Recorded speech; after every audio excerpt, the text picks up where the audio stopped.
Hello everyone, very welcome back और YouTube channel. आज हम लोग डिस्कस करेंगे जो बीपीएससी का हमारा 6 to 8 का पेपर था। 6 to 8 का जो हमारा इंग्लिश लिटरेचर का पार्ट था उसको हम लोग आज डिस्कस करेंगे, क्योंकि बहुत ही अनएक्सपेक्टेड था और किसी भी टीचर ने ये नहीं सोचा था कि ऐसा हो जाएगा। बट कह सकते हैं कि अनलकीली ये चीजें हुई और लोगों को बहुत ज्यादा प्रॉब्लम हुई, स्पेशली उन एस्पिरेंट को जो काफी टाइम से ये जो हमारा 3 पॉइंट ओटीआरई है इसका प्रिपरेशन कर रहे थे बहुत अच्छी तरीके से। क्योंकि जो बीपीएससी का सबसे जो अगर मेन प्रॉब्लम है, अगर मैं देखूं इस आयोग का, तो इसने सिलेबस में कोई क्लैरिटी नहीं दी है। ठीक है, सिलेबस में कोई क्लैरिटी नहीं दी। अगर बच्चा आधार बना के बेस बना के अगर प्रीवियस ईयर को भी तैयार करता है तो वो भी वहां पे जाके वो क्या हो जाता, फेल हो जाता। तो अब बात ये होती है कि हम तैयारी किस बेसिस पे करें, यानी हम क्या चीज मान के तैयारी करें, कैसे करें। तो स्ट्रैटेजी अब यही होनी चाहिए, क्योंकि अब जो हुआ सो हुआ, उसको तो नहीं चेंज किया जा सकता। लेकिन अब तैयारी यही होनी चाहिए कि हमको क्या करना है। अगर मैं एज अ टीचर या मेंटर कुछ भी कह लीजिए, तो मैं यही कहूंगी, अगर आपका सब्जेक्ट इंग्लिश है, एसएसटी है या कुछ भी सब्जेक्ट है, एक्सेप्शन में बात करूंगी सिर्फ इंग्लिश के बारे में। ओके, तो इंग्लिश है तो अगर आपसे मैं कहूँ कि सिर्फ आप ग्रामर पढ़ के चले जाएं और आप पढ़ा दे जाके, ठीक है, तो किसी भी आप चाहे 6 to 8 में जाएंगे या 9 to 10 में जाएंगे या फिर उसके ऊपर जाएंगे, आपको ग्रामर के साथ लिटरेचर का तो पार्ट मिलेगा ही ना। चाहे भी वहां पे आपको जाके थोड़ा सा 6 to 8 में हो सकता है लेंथ, इतना लिटरेचर नहीं मिलता, लेकिन एज अ टीचर हमको ये एक्सपेक्ट किया जाता है कि हमको इंग्लिश लिटरेचर के सारे पीरियड्स के बारे में पता हो। एटलीस्ट आपने इंग्लिश लिटरेचर की जो हिस्ट्री है वो जरूर पढ़ रखी हो। क्योंकि अब तो मुझे तो लगता है कि जिस भी अगर मैं बात करूं तो जो भी दे रहे होंगे पेपर वो बीएड क्वालिफाइड है, ऑब्वियस सी बात है। तो उन्होंने मतलब अपने ग्रेजुएशन एंड पोस्ट ग्रेजुएशन तक का तो कर ही लिया होगा, मोस्ट ऑफ जो स्टूडेंट्स होंगे। तो उन्होंने लिटरेचर का बहुत सारा पार्ट तो कवर ही किया हो, लेकिन होता क्या है ना कि हम बहुत इजी वे में जाके वन टाइम नोट्स बना के पढ़ के जाके पेपर दे आते, डिग्री हासिल कर लेते हैं। डेप्थ में तो पढ़ाई करते नहीं। और जब आती है एग्जाम की बारी में तो वो चीजें हम रिकॉल नहीं कर पाते, क्योंकि हम इतने अच्छे से पढ़े ही नहीं होते हैं। तो खैर वो सब चीजें छोड़ देते हैं। अब अगर स्ट्रैटेजी की बात होनी चाहिए, तो अगर आपको टीचर बनना है तो आप इंग्लिश में आप टीचर बनेंगे तो आप सिर्फ ग्रामर नहीं लेके चल सकते या आप सिर्फ लिटरेचर लेके नहीं चल सकते, आपको दोनों को एक साथ लेके चलना पड़ेगा। तब आप एक बेहतर टीचर कहलाएंगे, क्योंकि आपका लिटरेचर और ग्रामर दोनों पे बेहतर पकड़ होनी चाहिए। क्योंकि अगर आप लिटरेचर पढ़ा रहे हैं और आपका ग्रामर अच्छा नहीं है तो आप अच्छी तरीके से एक्सप्लेन नहीं कर पाएंगे। तो चीजें दोनों ही इम्पोर्टेंट है, यहाँ पे ये चीज क्लैरिटी हो गई। क्योंकि अब फेलियर चाहे जो कुछ भी हो वो हमें कुछ ना कुछ सिखाता है। तो हमारी आगे की जो हमारी टीआरई 4.0 आ रहा, तो उसमें स्ट्रैटेजी यही होनी चाहिए कि हम इन पेपर्स का ये बेस ये निकल के आता है। जो 9 10 का पेपर देखा मैंने, उसमें देखा कि ओल्ड इंग्लिश का बहुत सारा पार्ट उसमें कवर किया है, ओल्ड वर्क्स का बहुत ज्यादा पार्ट कवर किया है। लेकिन जो हमारा 6 to 8 का पार्ट है, इसमें मोस्ट ऑफ जो क्वेश्चंस हैं वो आए हैं मॉडर्निज्म से एंड पोस्ट मॉडर्निज्म से, और जो इंडियन इंग्लिश लिटरेचर है इनसे क्वेश्चंस आए हैं। तो अगर आप मुझे जानते हैं, राधिका मेरा नाम है, तो आप मुझे अच्छी तरीके से जानते होंगे कि मैं English by Vinod Sharma channel पे एज एजुकेटर इंग्लिश लिटरेचर पढ़ाती हूँ। वहां पे मैंने पूरा का पूरा history of English literature cover किया है। साथ ही साथ हर पीरियड का थ्योरी कंप्लीट करने के बाद तुरंत नेक्स्ट वीडियो आता था, जिसमें मैं एमसीक्यू पार्ट को पूरा कवर करती थी। अगर किसी भी बच्चे ने सीरियस होके उस प्लेलिस्ट को देखा होगा, तो फिर वो ये पेपर पूरा का पूरा अटेम्प्ट करके आया होगा, कोई भी क्वेश्चन वहां से अलग नहीं आया है। ये मैं दावे के साथ कह सकती हूँ। अगर आपको यकीन नहीं है तो आप अभी भी जाके एक्सप्लोर कर सकते हैं। मैं टाइम टू टाइम अपने चैनल पे इंफॉर्मेशन भी देती हूँ कि हाँ मैं इस चैनल पे पढ़ा रही हूँ, और यहाँ पे मैं बहुत अच्छी तरीके से सारी चीजें कवर किया, ऑथर्स, इंपॉर्टेंट ऑथर्स और उनके वर्क्स, साथ ही साथ उसमें इंपॉर्टेंट एमसीक्यूज को भी कवर कर देती हूँ। यानी कि एक जो ऑथर है उससे रिलेटेड कोई भी फैक्ट छूटता ही नहीं है, क्योंकि बहुत अच्छी तरीके से मैं इस बात को ध्यान में लेके चलती हूँ कि हाँ कुछ भी छूटने ना पाए। कोई भी बच्चा हो, कोई भी स्टूडेंट हो, उसको अदर कहीं भी भटकने की ज़रूरत ना पड़े। तो ये सारी चीज़ें बहुत इम्पोर्टेंट हो जाती हैं किसी भी एग्ज़ाम की तैयारी करने के लिए कि आप टीचर बन के सोचिए कि आप टीचर हैं। ये मत सोचिए कि मैं स्टूडेंट हूँ, मेरे साथ मैं ईज़ी-ईज़ी पढ़ लूँ। आप अपने आप को एक टीचर के कैरेक्टरिस्टिक में लाइए, एक पर्सोना जो टीचर का होता है, उसके साथ जीना स्टार्ट कीजिए कि कोई भी बच्चा मुझसे कोई भी क्वेश्चन पूछ सकता है। एज़ अ इंग्लिश लिटरेचर की मैं टीचर हूँ, तो मुझे ये बिल्कुल नहीं बोलना चाहिए कि मुझे ग्रामर नहीं आती है। मेरा स्टूडेंट मुझसे ग्रामर का भी क्वेश्चन पूछ सकता है या मुझसे कोई कह सकता है कि पोएट्री वो एक्सप्लेन करने के लिए देगा, तो उसमें बहुत सारे सिनोनियम, एंटोनियम और बहुत सारे इंपॉर्टेंट जो वोकैब सेक्शन होता है, उसमें रिदमिक जो स्ट्रक्चर होता है, उसको पता लगाने के लिए मुझे लिंग्विस्टिक का ज्ञान होना ही चाहिए। तो इस चीज से नेग्लेक्ट नहीं किया जा सकता। तो ये कुछ इंपॉर्टेंट स्ट्रैटेजी हो गई और मेरी कुछ बातें हो सकी। अगर आप इनसे थोड़ा सा भी इंस्पायर हुए होंगे तो मैं आशा करूंगी कि आने वाले एग्जाम में आप इस चीज को जरूर अप्लाई करेंगे। चलिए अब हम आते हैं अपने क्वेश्चन पेपर के एनालिसिस पे। चलिए एनालिसिस करते हैं मोस्ट इंपोर्टेंट जो क्वेश्चंस है हमारे इंग्लिश लिटरेचर में आए हुए हैं और 6 to 8 के पार्ट को हम कवर कर रहे हैं। ओके, देखिए फर्स्ट क्वेश्चन जो आपके सामने है उसको देखिए। What is the prosodic meter when used in the following line? कौन सा इसमें मीटर यूज हुआ, इस लाइन में आपको कौन सा मीटर यूज हुआ है ये पता लगाना है। बहुत ही इजी सा क्वेश्चन है। अगर आपने वो मेरा वीडियो देखा होगा जिसमें हमने मीटर को, राइम को, इन सबको बहुत डिटेल में डिस्कस किया। इवन मैंने ये भी बताया कि कैसे आप किसी लाइन में मीटर का पता लगा सकते हैं। तो आप अच्छे स्टूडेंट की तरह अच्छे वीडियोस को पकड़ें और वहां से तैयारी करें। देखिए, the curfew tolls the knell of parting day. देखिए, अब इस लाइन को आप पढ़ना स्टार्ट करिए, कहाँ कहाँ पे ब्रेक होता है। द कर्फ्यू, ठीक है। अब द कर्फ्यू यहाँ पे हुआ, देन उसके बाद अब कर पे आके रुक जाए। द कर फिर हमको ब्रेक लेना पड़ता है, देन उसके बाद स्टार्ट होता है द कर्फ्यू टोल्स। तो फ्यू टोल्स यहाँ पे हो गया पूरा कंप्लीट। द नील ये पूरा कंप्लीट हो गया। उसके बाद ऑफ पार्ट एक साथ बोलते हैं, इंग हमारा अलग होता है। पार्ट इंग डे, तो ये हमारा अलग हो जाए, यानी कि हमारा यहाँ पे क्या आ रहा है, स्ट्रेस एंड अनस्ट्रेस सिलेबस का कॉम्बो आ रहा है। स्ट्रेस एंड अनस्ट्रेस सिलेबस, ठीक है।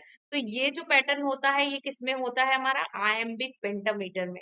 तो आयम्बिक पेंटामीटर यहाँ पे राइट हो जाएगा। ओके, आयम्बिक पेंटामीटर में क्या होता है, 10 सिलेबल, प्रत्येक लाइन में आपको 10 सिलेबल मिल जाएंगे। ओके, उसमें क्या पैटर्न रहेगा, स्ट्रेस एंड अनस्ट्रेस का। तो बहुत इजी था यहाँ पे फाइंड आउट करना, अगर आप अच्छी तरीके से पढ़े होते तो।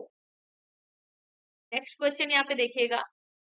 Who created the idea of touchstone method? Touchstone method का आइडिया किसने क्रिएट किया था? तो ये था मैथ्यू अर्नोल्ड का। मैथ्यू अर्नोल्ड का आइडिया था essay on criticism. Essay on criticism जो इनका वर्क है क्रिटिसिज्म वाला, उसमें उन्होंने एक बोला कि ये कंपैरेटिव आइडिया है जिसके बेसिस पर हम किसी पोएट्री का कंपैरिजन करते हैं। ओके, तो ये एक तरीका मेथड था जो इन्होंने बताया था, एस्से ऑन क्रिटिसिज्म। ओके, तो ये भी हमारा ये आंसर क्लियर हो जाता है। और मैथ्यू अर्नोल्ड का एसियन क्रिटिसिज्म बहुत ज्यादा इंपॉर्टेंट है। अब जब आप इस वर्क को पढ़ रहे हैं तो आपके लिए ये इंपॉर्टेंट हो जाता है, भैया ये इंपॉर्टेंट वर्क है, आप इससे जुड़े जो भी इंपॉर्टेंट टर्म है उनको पढ़िए। क्योंकि यार ये कहना बहुत इजी होता है कि यार मेरा पेपर नहीं निकला, नहीं निकला, लेकिन आपको खुद का इवेल्युएशन भी तो करिए कि क्या आपने इतना डेप्थ में पढ़ा था। तो आप जिस चीज को अचीव करना चाहते हैं तो उसके लिए भीड़ लगी हुई है, समझिए लाखों में बच्चे आते हैं पेपर देने के लिए। तो उन लाखों में से आपको एक बेहतर बनने के लिए आपको उन लाखों से compete करना है। अपने आप को बेटर बनाइए, जैसे सब पढ़ रहे हैं वैसे हमको नहीं पढ़ना है। क्लियर। नेक्स्ट क्वेश्चन देखिएगा। Which figure of speech is also known as bathos? देखिए बेथोस क्या होता है, जब कोई सिनेरियो चल रहा हो तो उसमें अचानक से कोई परिवर्तन आ जाए, यानी कि या तो वो बहुत अच्छी स्थिति में होता है तो बुरी स्थिति में आ जाता है, या बुरी स्थिति में होता है तो अच्छी स्थिति में आ जाती है वो सिचुएशन। तो ऐसे सीन को और हम क्या कह सकते हैं ये पूछा जा रहा है। एंटी क्लाइमैक्स यहाँ पे सही हो जाएगा, बाकी हमारा कोई भी यहाँ से मैच नहीं कर, ठीक है। नेक्स्ट क्वेश्चन देखिएगा। Which Victorian poet wrote the dramatic monologue Andrea del Sarto and the Fra Lippo Lippi, ठीक है, ये भी पढ़ाया हुआ है। तो वो सीरीज जिसने भी मुझे लगता है कि देखा होगा, मैं बहुत ही वो फील कर रही हूँ कि मैंने ये सब पढ़ाया हुआ है और स्टूडेंट्स ने नहीं पढ़ा है, और मुझे एज ए नया टीचर समझ के लोगों ने सीरियस नहीं कंसिडर किया और उनका लॉस हो गया, तो मुझे बहुत बुरा लग रहा है उस चीज का। तो एंड्रिया डेल सार्दो एंड द प्रा लिपोलिपि, ये है रॉबर्ट ब्राउनिंग। ये ऑप्शन हमारा राइट हो जाएगा। नेक्स्ट क्वेश्चन देखिएगा यहाँ पे, which Indian novelist created the character of Raju the guide, ठीक है, राजू का कैरेक्टर आपको द गाइड में मिल जाएगा, जिसका ट्रांसफॉर्मेशन होता है कैरेक्टर में। वो पहले चोर होता है, और नहीं, शायद वो कुली होता है पहले, और फिर उसके बाद कैसे उसने मतलब चोरी किया था, देन उसके बाद उसको क्राइम कर दिया था तो जेल हो गई थी, फिर उसके बाद वो कैसे एक रिलीजियस गुरु में तब्दील हो जाता है, उसके रिलीजियस थॉट्स होते हैं, लोगों को रिफ्लेक्ट करने लगते हैं। तो ये चीज, ये ट्रांसफॉर्मेशन पे बेस्ड है, और इसमें करेक्टर का, पर्सनालिटी का ट्रांसफॉर्मेशन दिखाया गया, साइकोलॉजिकल थीम पे बेस्ड ये वर्क है द गाइड। तो ये जो कैरेक्टर है राजू, ये किसने किया था, तो ये आर के नारायण के फेमस वर्क है द गाइड। इसमें आपको राजू का कैरेक्टर मिल जाएगा। क्लियर। नेक्स्ट क्वेश्चन यहाँ पे देखिएगा 76 नंबर का, which American novelist created the characters, ये मेनली देखिए कैरेक्टर्स पे क्वेश्चंस पूछे जा रहे हैं, characters of J Gatsby and Nick Carraway. ये दो कैरेक्टर्स हैं जो कि एक अमेरिकन नॉवलिस्ट ने क्रिएट किए हैं। आपको बताना है वो कौन से नॉवलिस्ट थे, तो अर्नेस्ट हेमिंग्वे या हरमन मालवेल या फिर एफ स्कॉट फिtzgerald, ये तीनों मैंने पढ़ाया हुआ है। तो हमारा सही ऑप्शन क्या हो जाएगा, सी ऑप्शन हमारा राइट हो जाएगा। और कौन सा वर्क है इनका, तो यहाँ पे the great Gatsby, great Gatsby, ये वर्क का नाम है, 1925 की नॉवेल है ये, और लिखा किसने है, एफ स्कॉट फिtzgerald। तो ये इंपॉर्टेंट था क्वेश्चन, क्लियर हो गया।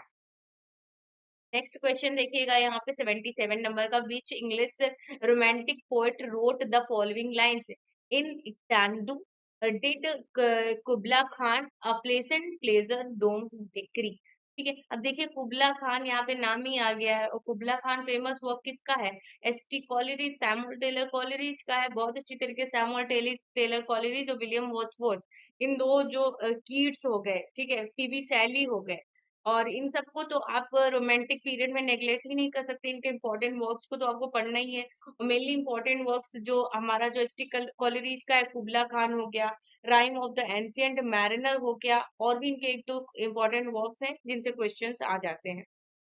नेक्स्ट क्वेश्चन देखिएगा 78 नंबर का क्वेश्चन है, in which novel do we find the characters Elizabeth Bennet and the mister Darcy. तो ये दो कैरेक्टर आपको किस में मिलेंगे, प्राइड एंड प्रेजुडिस में मिलेंगे, या फिर यहाँ पे सेंस एंड सेंसिबिलिटी में मिलेंगे, या फिर एमा में मिलेंगे, या more than one then above में, या फिर यहाँ पे नन ऑफ द अबव। तो बताइएगा ये दोनों आपको कहाँ पे मिलेंगे, तो ये मिलेंगे आपको प्राइड एंड प्रेजुडिस में। सेंस एंड सेंसिबिलिटी ये किसी और ने किया है, तो इसको बिल्कुल सही नहीं मानेंगे। यहाँ पे ए ऑप्शन हमारा राइट हो जाएगा, प्राइड एंड प्रेजुडिस में आपको ये दोनों कैरेक्टर मिलेंगे। अगर मैं पूछूं कि ये वर्क प्राइड एंड प्रेजुडिस ये किसका वर्क है, तो ये हो जाता है हमारी जेन ऑस्टेन का। जेन ऑस्टन काफी ज्यादा इम्पोर्टेंट राइटर रही है हमारी, और इनके जो इम्पोर्टेंट वर्क है उसमें प्राइड एंड प्रेजुडिस सबसे नंबर वन पे वर्क है। तो आप इसके कैरेक्टर्स को भी मिस कर दे तो ये देखिए, मेनली देखिए यहाँ पे क्या शो हुआ कि हमारा कैरेक्टर से बहुत ज्यादा क्वेश्चन आए, यानी कि जो भी इन्होंने राइटर्स पे फोकस किया है, यानी जिस पीरियड पे फोकस किया है उसके इम्पोर्टेंट जो राइटर्स हैं उनके इम्पोर्टेंट वर्क्स के जो कैरेक्टर हैं, कैरेक्टर्स पे इन्होंने फोकस ज्यादा किया है। है। तो ये बात आप ध्यान रखिएगा कि आप इन चीजों को नेग्लेक्ट करें, क्योंकि अब आप ऊपर ऊपर पढ़ के नहीं पास होने वाले, आपको डेप्थ में पढ़ना ही पड़ेगा। एटलीस्ट आपको समरी पता होनी चाहिए, उनके इंपॉर्टेंट वर्क्स पता होना चाहिए। ओके। नेक्स्ट क्वेश्चन यहाँ पे देखिएगा, in which Shakespearean play do we find the character of Caliban. देखिए कभी नहीं नाम सुना होगा, Coriolanus, the Tempest, the Winter's Tale, more than one of the above, या नन ऑफ द। सही ऑप्शन क्या हो जाएगा हमारा, द टेम्पेस्ट हो जाएगा। इसमें एक विच होती है, उस विच का नाम होता है साइकोरैक्स, साइकोरैक्स विच होती है। इसी का ये क्या होता है, ये सन होता है, और जिसका नाम क्या होता है, कैलिबर। टेम्पेस्ट का है, तो ये इम्पोर्टेंट था, शेक्सपियर का था, और इम्पोर्टेंट कैरेक्टर से था, ये हो गया इम्पोर्टेंट, ठीक है। नेक्स्ट क्वेश्चन देखिएगा, who created the character of Leopold Bloom in Ulysses. ये यूलाइसिस वर्क किसका है? तो ये आपको पता होना चाहिए, जेम्स जॉयस का ये वर्क है। ए ऑप्शन हमारा राइट हो जाएगा। ओके, नेक्स्ट क्वेश्चन देखिएगा, the dramatist who wrote the play the Spanish tragedy was. देखिए, स्पेनिश ट्रेजेडी को किसने लिखा था, जो कि एक इम्पोर्टेंट सोर्स है किसका, हैमलेट प्ले का। ठीक है, हैमलेट का सोर्स है ये इम्पोर्टेंट। तो हमारा सही ऑप्शन क्या हो जाएगा, थॉमस किड हो जाएंगे यहाँ पे, और जिन्होंने स्पेनिश ट्रेजेडी लिखी थी। अब नेक्स्ट क्वेश्चन है यहाँ पर, who wrote the play the birthday party. The birthday party किसने लिखा? सही ऑप्शन यहाँ पे हो जाएगा Harold Pinter. Okay, next question है 83 नंबर का, who wrote the novel Emma. Emma novel किसने लिखा था, जो कि 3 वॉल्यूम्स में पब्लिश हुई थी? तो जेन ऑस्टिन का ये वर्क है एम्मा, काफी इंपॉर्टेंट हो जाता है। नेक्स्ट क्वेश्चन यहाँ पे देखिएगा, which American play right road death of salesman. Death of salesman ये वर्क किसका है?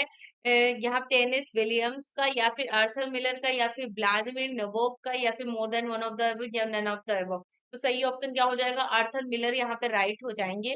और इन्होंने 1949 में ये एक तरीके का स्टेज प्ले है जो इन्होंने लिखा था, और ये कि अमेरिकन नॉवेलिस्ट थे। ओके, नेक्स्ट क्वेश्चन यहाँ पे देखिएगा, 85 नंबर का, the sea of faith was once too at the full and round earth shore lay like the folds of bright girdle furled. तो सही ऑप्शन क्या हो जाएगा, ये लाइन कहाँ पे है? तो मैथ्यू और नॉर्ड का जो डॉवर बीच है वो यहाँ पे राइट हो जाएगा, not Lord Tennyson.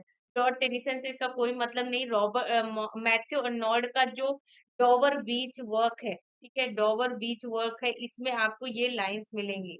Okay, next question यहाँ पे देखिएगा, 86 नंबर का, in which novel by Charles Dickens to be find the character of mister मिकावर।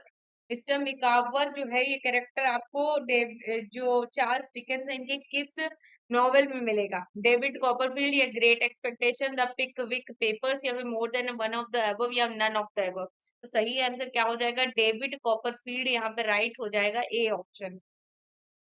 Next question यहाँ पे देखिएगा, 87 नंबर का, which novelist created the character of Saleem Sinai. Saleem Sinai एक बहुत इंपॉर्टेंट कैरेक्टर है। मिडनाइट चिल्ड्रन, मिडनाइट चिल्ड्रन बहुत फेमस वर्क है। किसका? सलमान रश्दी का। इसको क्या मिला था बुकर प्राइज के लिए? Winning novel, Booker prize winning novel Midnight Children, यहाँ मिडनाइट चिल्ड्रन।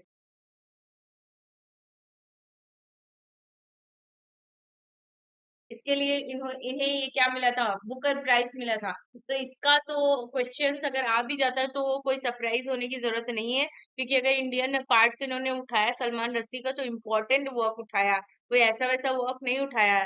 तो इसका कैरेक्टर आपको पता होना चाहिए, सलमान रश्दी। यहाँ पे हमारा जो राइट आंसर है सलमान रश्दी हो जाएंगे। सलीम सनाई का कैरेक्टर इन्होंने ही बनाया था, किसमें? मिडनाइट चिल्ड्रन, जो कि क्या है, एक बुकर प्राइज विनिंग नॉवेल है।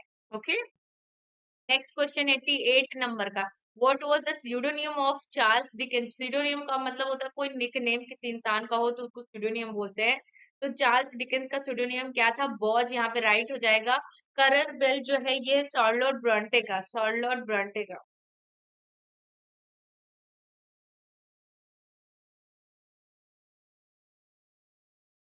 शार्लोट ब्रॉन्टे हमारा राइट होंगी। और जो एलिया है ये चार्ल्स लैम्ब का है, चार्ल्स लैम्ब का। बायोग्राफी से क्वेश्चन हैं ये, तो ये भी ध्यान रखिएगा। ओके, नेक्स्ट क्वेश्चन यहाँ पे देखिएगा, 89 नंबर का, which critic distinguished between fancy primary imagination and secondary imagination. Okay, 3 भागों में इसको डिवाइड किया था, बताइएगा वो कौन से क्रिटिक है? जॉन कीट्स, या विलियम वर्ड्सवर्थ, या एस टी कॉलरीज। सही ऑप्शन हमारा हो जाएगा एस टी कॉलरीज। यहाँ बायोग्राफी या लिटरेरिया की बात हो रही है, जिसमें इन्होंने डिवाइड किया है, बायोग्राफी या लिटरेरिया। ओके, तो क्लियर।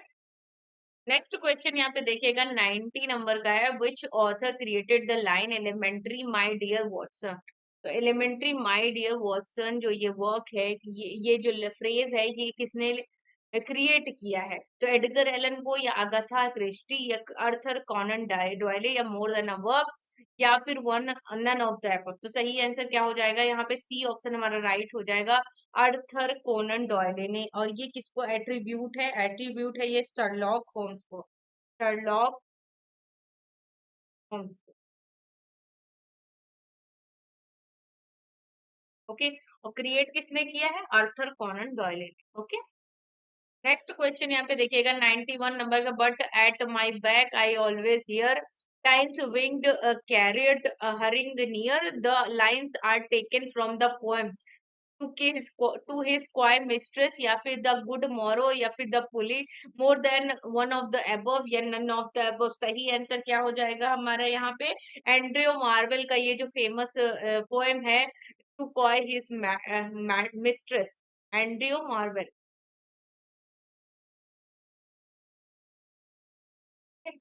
यहाँ पे हमारा एंड्रयू मार्वेल राइट हो जाएगा। ओके। नेक्स्ट क्वेश्चन यहाँ पे, which English novelist created the character of doctor Aziz in a passage to India? ठीक है, ये जो कैरेक्टर है डॉक्टर अजीज, ये एक वर्क है पैसेज टू इंडिया। ये पैसेज टू इंडिया वर्क जो है ये किसने लिखा है? एम जी वसांजी, या फिर रुडयार्ड किपलिंग, या ई एम फॉस्टर, या फिर more than one of the above, या नन ऑफ द एबव। सही आंसर क्या हो जाएगा हमारा? सी ऑप्शन राइट हो जाएगा, ई एम फॉस्टर। क्या था ये? अजीज जो था ये एक फिक्शनल कैरेक्टर था। पैसेज टू इंडिया 1924 का वर्क था ई एम फॉस्टर का, जो कि ये जो कैरेक्टर था ये एक हम्बल मुस्लिम सर्जन था। ओके। नेक्स्ट क्वेश्चन यहाँ 93, who wrote the play the Jew of Malta? Jew of Malta किसने लिखा था? Christopher Marlowe, Tom Stoppard, T S Eliot, more than one of the above, या none of the above. सही answer हो जाएगा B option, Christopher Marlowe. Christopher Marlowe हमारा सही answer, the Jew of Malta. Next question यहाँ पे देखिएगा 94 number का, who wrote the novel Sons and the Lovers? Sons and Lovers किसका वर्क है? DH Lawrence, Virginia Woolf, Sigmund Freud, या फिर more than one of the above, या none of the above. DH Lawrence का ये work है sons and lovers. मैंने तो अभी अभी अपने मास्टर्स में पढ़ा हुआ था ये वर्क, तो ये डीएच लॉरेंस का वर्क है। नेक्स्ट क्वेश्चन यहाँ पे देखिएगा 95 नंबर का, the figure of speech use in the phrase darkness visible. देखिए डार्कनेस कभी भी विजिबल नहीं होती, तो यहाँ पे ऑक्सीमोरन का यूज हुआ है। ए ऑप्शन हमारा राइट हो जाएगा। ओके। अब नेक्स्ट क्वेश्चन 96 नंबर का है, which English novelist created the character Miss Marple? Miss Marple character किसने क्रिएट किया है? तो इसका सही आंसर हो जाएगा यहाँ पे अगाथा क्रिस्टी। चार्ल्स डिकेंस नहीं है, पीजी वुड हाउस भी नहीं है। मैं तो पीजी वुड हाउस का नाम ही कभी नहीं, चार्ल्स डिकेंस भी नहीं है यहाँ पे नर, तो सही ऑप्शन अगाथा क्रिस्टी ही है। ओके। नेक्स्ट क्वेश्चन यहाँ पे देखिएगा 97 नंबर का क्वेश्चन है, poem of morning for a person और एन ऑब्जेक्ट इज कॉल्ड। यानी कि किसी की याद में या किसी के दुख में चले जाने बिछड़ने पर जब कोई चीज हम लिखते हैं, तो उस पोएम को क्या बोलते हैं? मैड्रिगल, या फिर एन एलेजी, या फिर एन ओड, या फिर more than one of the above, या नन ऑफ द अबव। सही आंसर क्या हो जाएगा यहाँ पे? एलेजी राइट हो जाएगा, पीओ। नेक्स्ट क्वेश्चन यहाँ पे देखिएगा 98 नंबर का, which English poet wrote the following lines, break break break on my cold grey stone O sea, and I would that my tongue could utter the thoughts that arise in me. ठीक है, तो ये lines आपको कहाँ पे मिलेंगी? Lord Alfred Tennyson की, या फिर थॉमस हार्डी की, या रॉबर्ट ब्राउनिंग की, मोर than one of the above, या नन ऑफ द अबव। सही आंसर हमारा ए ऑप्शन हो जाएगा, Lord Alfred Lord Tennyson. Okay. Next question यहाँ पे देखिएगा 99 नंबर का क्वेश्चन है, which Indian poet wrote the poem the फकीर ऑफ जंगीरा? द फकीर ऑफ जंगीरा किसने लिखा है? हेनरी एंड डेरोजियो, या तोरूदत्त, या रविन्द्रनाथ टैगोर, या more than one of the above, या नन ऑफ द अबव। सही आंसर हो जाएगा हमारा A option, Henry L Derozio. On his blindness was written by T S. Eliot, या फिर एडमंड स्पेंसर, या अलेक्जेंडर पोप, या more than one of the, या फिर नन ऑफ द अबव। सही आंसर क्या हो जाएगा? None of the above. यानी कि ऑन हिज ब्लाइंडनेस ये किसका है? मिल्टन का वर्क है। मिल्टन तो यहाँ पे कहीं दिख नहीं रहे हैं, तो हम किसके साथ जाएंगे? E option, none of the above. Okay. Next question यहाँ पे देखिएगा 101, which famous English diarist wrote Confessions of an Opium Eater? सही आंसर क्या हो जाएगा? डेलन थॉमस, या फिर थॉमस मैकॉले, या फिर थॉमस डिक्वेंसी, या more than one of the above, या फिर नन ऑफ द अबव। सही आंसर क्या हो जाएगा? सी ऑप्शन, थॉमस डिक्वेंसी हमारा राइट हो जाएगा। नेक्स्ट क्वेश्चन 102 का है, in which 18th century novel to be find the Yahoos? Yahoos आपको किस 18th सेंचुरी की नॉवेल में मिलेगा? ओके। सही आंसर यहाँ पे क्या होगा? अमेलिया या फिर गुलिवर स्टैबल या रॉबिन्सन क्रूसो या फिर more than one of the above या नन ऑफ द अबव। सही आंसर क्या हो जाएगा यहाँ पे? बी ऑप्शन, गुलिवर स्टैबल में आपको याहू। ओके, नेक्स्ट क्वेश्चन यहाँ पे देखिएगा 103 का है, which critic use the term negative capability. बहुत बार बताया आपने वीडियोस में। निगेटिव कैपेबिलिटी जो ये टर्म है, ये जॉन कीट्स ने कॉइन किया था। किसके लिए? विलियम शेक्सपियर के लिए।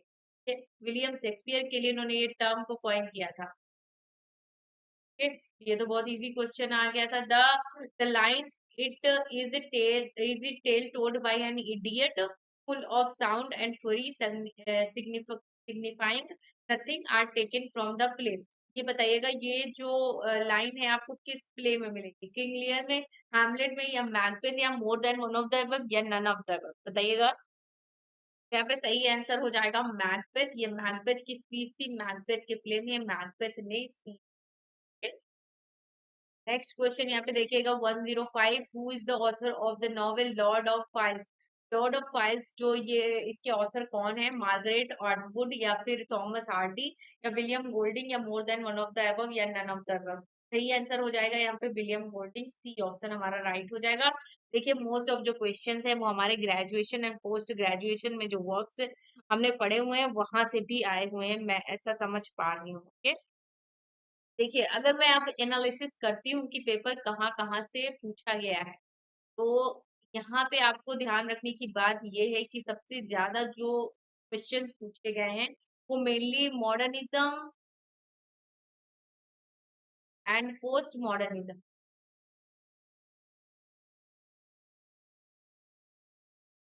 ये पार्ट तो कवर किया ही, साथ ही साथ जो विक्टोरियन पीरियड है,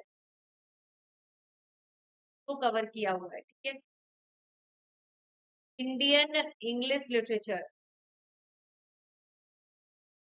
एक क्वेश्चन आया था यहाँ से। दो क्वेश्चन थे शायद, हेनरी विलियम डेरोजियो वाला क्वेश्चन भी था, लिटरेचर। ओके, तो यहाँ से आपको दो क्वेश्चंस मिल गए थे जो कि इम्पोर्टेंट जो ऑथर थे उनके। और मेन अब जो इम्पोर्टेंट है यहाँ पे कैरेक्टर्स से क्वेश्चन पूछे गए थे, यानी कि इम्पोर्टेंट वर्क्स के साथ साथ आपको ये जो इनके मेन जो वर्क्स है उनके कैरेक्टर्स, फेमस जो कैरेक्टर्स है उनको भी पढ़ के जाना है। ओके, तो ये कुछ इम्पोर्टेंट हम बता सकते हैं ऐसे कि आपको कैरेक्टर पढ़ना है, और आपको बहुत ज्यादा प्रीवियस में नहीं जाना है कि आपको चौसर को कवर करना है, मिल्टन को कवर करना है। ये सब नहीं था इसमें। आपको सिर्फ यहाँ पे जो हमारे मॉडर्न एरा के जो यहाँ पे राइटर्स पोएट थे वो यहाँ पे थे। आपको अमेरिकन लिटरेचर भी यहाँ पे मिल जाएगा, अमेरिकन लिटरेचर के जो भी फेमस थे। और यहाँ पे लाइन्स से क्वेश्चन थे, जो पोएटिक लाइन्स थे उससे क्वेश्चन थे यहाँ पे। और ये कुछ इम्पोर्टेंट मैं एक एनालिसिस निकाल के लेके आई हूँ कि हाँ, ये इतना पूछा जा सकता है। ओके, तो होप गाइस आप लोगों को समझ में आया होगा कि मैं क्या मतलब बताना चाह रही हूँ और क्या समझाना चाह रही हूँ। कि आप एक टीचर की तरह पढ़ना स्टार्ट कीजिए कि हाँ, आप अपने सब्जेक्ट में पूरे मास्टर हो। कहते नहीं, टीचर हूँ मैं, अपने सब्जेक्ट का मास्टर हूँ। तो आपको सब्जेक्ट ग्रामर के साथ साथ आपको लिटरेचर भी पढ़ना पड़ेगा। 50-50 रख के चलिए, तब आपका एग्जाम निकलेगा।